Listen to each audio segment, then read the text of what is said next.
And now joining me on this matter is Middle East analyst Dr. Mordechai Kedar and senior Israeli diplomat Dani Ayalon. Thanks for coming in. Thank you. Pleasure. So to begin, Dr. Kedar, Turkey is not stable. Clearly that's what we're seeing over this past week. And what can we expect in the future, especially when it comes to Israel and Turkey's relationship? Well, these are two different scenarios. Israel-Turkey relationship is one thing, and what happens inside Turkey is something different. What we are going to see in the future is a tightening of the Islamic grip on the neck of everyone, especially the army, the judicial system, and the media. Because we already saw during the last day and a half how generals are being arrested in commodities, then media people, more of them are being thrown into jail, and now the new thing is judges are being fired, maybe will be put to jail or something like this. Erdogan uses this coup as some kind of a pretext to tighten the grip over the secular sectors which are still there in Turkey, and maybe this was the last attempt of the secular sectors of Turkey to change the system after it was changed to the religious side since already the 90s. 1990s. So this actually this big struggle in Turkey between the religious part and the secular parts, which started their journey since the days of Mustafa Kemal Atatürk at the beginning of the 20s of the last century.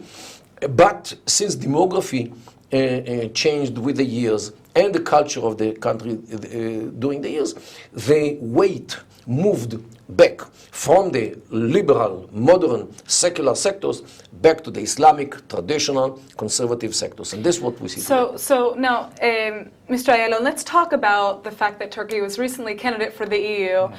They are currently a member of NATO, but how is this going to affect Turkey's international status? You know, after we hear what Kedar has to say. Well, Natasha, it certainly is going to complicate Turkey's status, and it may put it, I think, for certain, on a collision course with the EU and also with the United States, because, you know, whatever remained shreds of democracy before the coup is all disappearing now after the coup. And the conspiracy theory, which is prevalent now, not in Turkey, but also in the United States right now, is that maybe it was all pre-planned. Why? Because it was all too easy. I mean, the clumsiness of the coup was really playing into Erdogan's hands, and the fact that the military and his security forces were so effective, so prompt, just hours after the coup, you know, everybody was arrested, and of course Erdogan's reigns on power remained, so it will certainly create instability in Turkey itself.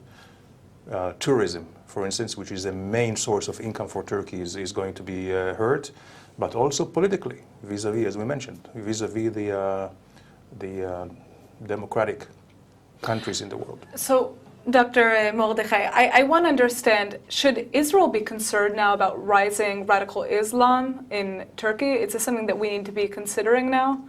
Well, this is not something new.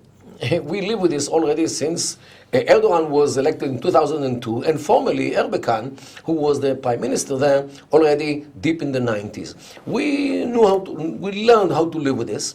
We have a cooperation on low fire between us and Turkey. We had some bad years after the Marmara event, but recently with Erdogan, we came to some kind of reconciliation, which is based more or less on mutual interests rather than hugs and kisses. So I don't think it will be dramatically changed, because Israel is not viewed by Erdogan as any responsible for what happened in Turkey.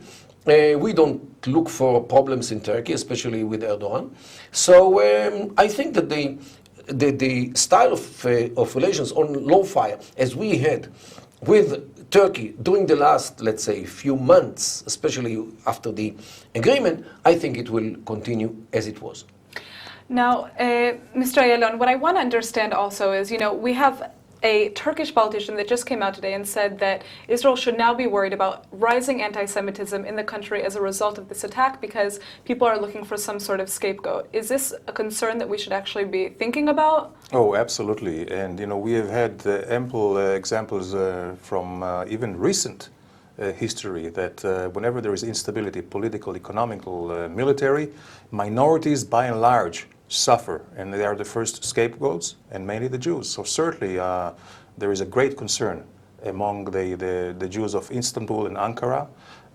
They have been dwindling in numbers, for the last decade or so, and I believe we will see more of them leave this country. Hopefully they will come to Israel. So what will be the future, of Israel and Turkey's relationship, even though the Israeli Prime Minister has made it clear that the reconciliation deal is still moving forward? Look, I think that the more secure Erdogan feels on his chair, the more calm he can be. Of course, it will take some days until the dust comes down, but I think that the future of Turkey is stable. Of course, they have the problem with the Kurds. No problem. This will continue inevitably because this is a problem which is embedded into the makeup of Turkey since modern Turkey was established in the end of the First World War, and this will continue, no doubt.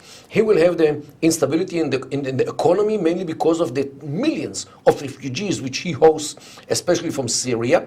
He has other sources of instability inside because of the struggle between the secular and the religious sectors, no doubt, and the corruption, of course, which is well embedded into the systems of Turkey. All these things will continue as they were. So this is why I'm more than sure that after some days, Turkey will come back to as it was until the coup. Before the coup, the failed coup, and certainly after the coup, the interest of Turkey is very much in getting better relations with Israel. From economic reasons, strategic reasons, the energy reasons, but certainly Turkey would need Israel much more now as their relationship is getting strained vis-a-vis the United States. Well, thank you both so much for your insight on this Pleasure. issue. We'll just have to see what happens. Thank you.